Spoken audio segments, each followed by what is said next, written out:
Lads and ladies, Roy over here, and today we're looking at my World Cup in-season teams for the Sorare Pro tournament coming next month ahead of the World Cup kicking off on June the 11th. Now, for anyone who missed my video the other week where I purchased my in-season goalkeepers, how dare you? I'm hurt both emotionally and physically. That's right, physically! Ow! I'm in so much pain right now! It hurts!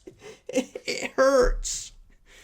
Whew, another good intro out the way.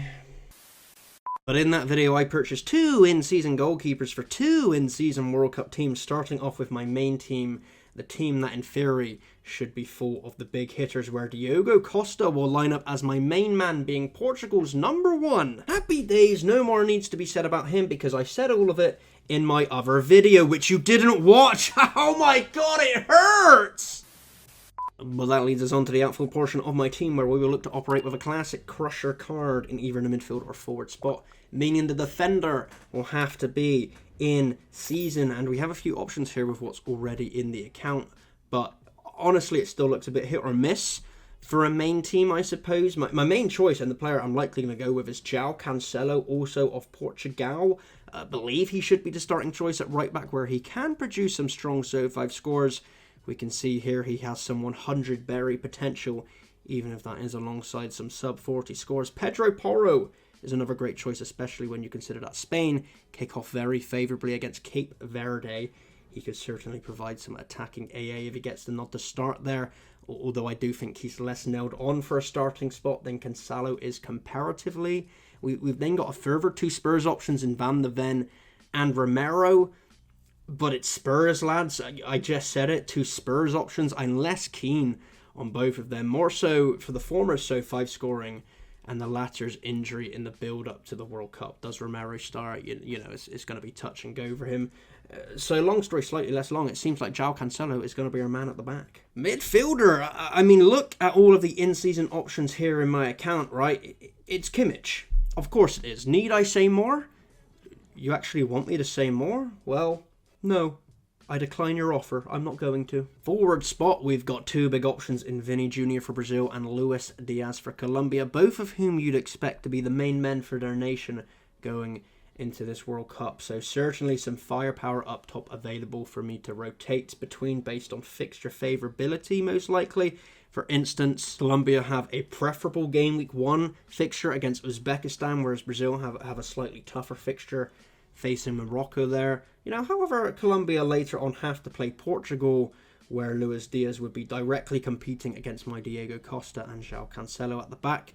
So I can afford to play the fixture a bit more than the man in terms of picking my forward. But really, you can be happy with both options here. And potentially, if the fixtures and the matchups allow, have both players as in-season cards and opt for a classic card elsewhere. I do, however, expect my classic card to come in at the extra spot in the form of Bruno Fernandes again.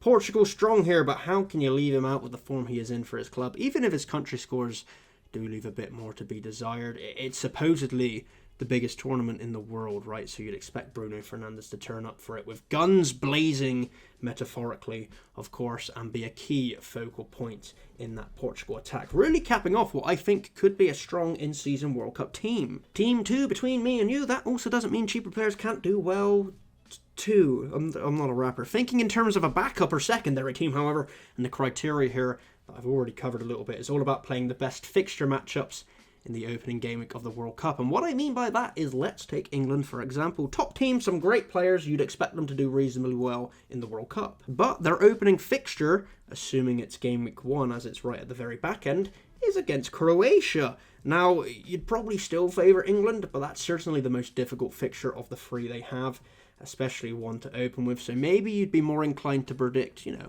let's say a 1-1 draw here, as opposed to a potential 5-0 whitewashing of Panama. Can you say whitewashing anymore? Hammering. 5-0 hammering of Panama. I said hammering. Shut up, man.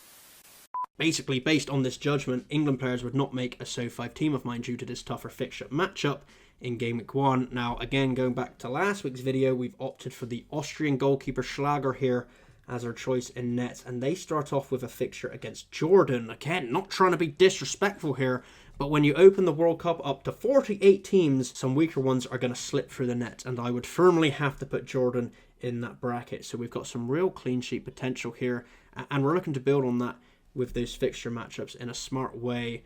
Also, while building on any in-season collections I already have where possible, especially because in-season cards should theoretically be at their cheapest right now. We can see here for Real Betis in season, we have a few decent players in Anthony, Fornals and Cucho Hernandez. We're looking to build on that, and that's where a budget defender came in as a great under-the-radar option for me. It's only 51 pence of the King's Finest. You can't do anything for 51 pence these days, except, apparently, by Ricardo Rodriguez in season. Now, immediately going and looking at his club scores, they're not fantastic. I don't have to tell you that when he cost 51 pence. But what highlighted him as an option for me, on top of boosting my Betis collection, is that when you filter on only World Cup qualifiers, he actually started all final 6 games Switzerland had en route to qualifying, where his scores were slightly better than he does at club level. Now, for a main team, he's not your man, but for a second string team you're having a little flutter on, I don't think he's a bad shout at all as a budget option, especially when you factor in the game week 1 fixture for Switzerland, where they're facing Qatar. That's right, Qatar. Not a guitar, a Qatar, who, if you remember correctly, hosted the tournament 4 years ago, and they were dog shit. But at least this time they've qualified through their own merit, so, you know, they might be better. Who's to say? But you back Switzerland. They should dispatch them in any case. So Rodriguez is my decent little budget shout at the back. Midfield, and we're going back to our classic roots, and that's with another classic Fernandez, this time in the form of Argentina's Enzo Fernandez. Look, you can say all you want about his current tenure and attitude potentially at Chelsea. It seems like he's maybe set for a summer move away, but, a strong World Cup will only increase his chances of getting that desired summer move away. So I think he's going to turn up and do the business, especially for Argentina, where he seems to fit their style of play a bit more, and maybe the pace of the game as opposed to Premier League football. And, most fixtures are going to favour Argentina, right? But especially the early one. They're starting off against Algeria. They should have a lot of the ball and a lot of chances, and Enzo is hopefully someone in that mix who can get a good AA score, as well as maybe decisive if we're thinking wishful thinking. Yeah, that's what the fans want. Forward spot, you already know it. It's whichever one of Luis Diaz and Vinicius Jr. I don't use in Team 1, even if they do happen to have a bit of a harder fixture that game week, say against Morocco for Brazil in that opener, or Colombia against Portugal. I think it would be criminal leaving one of these out on the sidelines for both teams when, as stated, they're the top dogs for their nations, especially both being in season, right? It makes it a super easy pick for my forward spot. But then we've got that final extra spot that has to be an in-season card, and for that we've opted to purchase Koglu of Turkey, and I spelt Turkey the right way on my little script here, by the way, with like the I and the umlaut and the Y and the E. Just want to clarify for all the Turks up there who don't watch my videos, multicultural kind of guy right here. What the hell was I talking about? What's going on here? But I grabbed Koglu for £3 of the King's Finest, and I was looking at Turkey as a team that I believe have a deceptively good group in the World Cup. And typically, I guess you wouldn't think of Turkey in that regard, perhaps, as they aren't what you would consider a real contender for the tournament. But when you line them up against USA, Paraguay, and Australia, I think with the squad they have and the firepower they possess, that is a group that should be theirs to win. And I would have splashed the cash on Güler if I wasn't slightly concerned due to his injury at the back end of the club season. He's still over 20 quid right now, so it just didn't seem the risk short term, even if he is expected to return in time for the World Cup. So up steps Koglu, who is maybe cheaper because his international scores haven't been very good.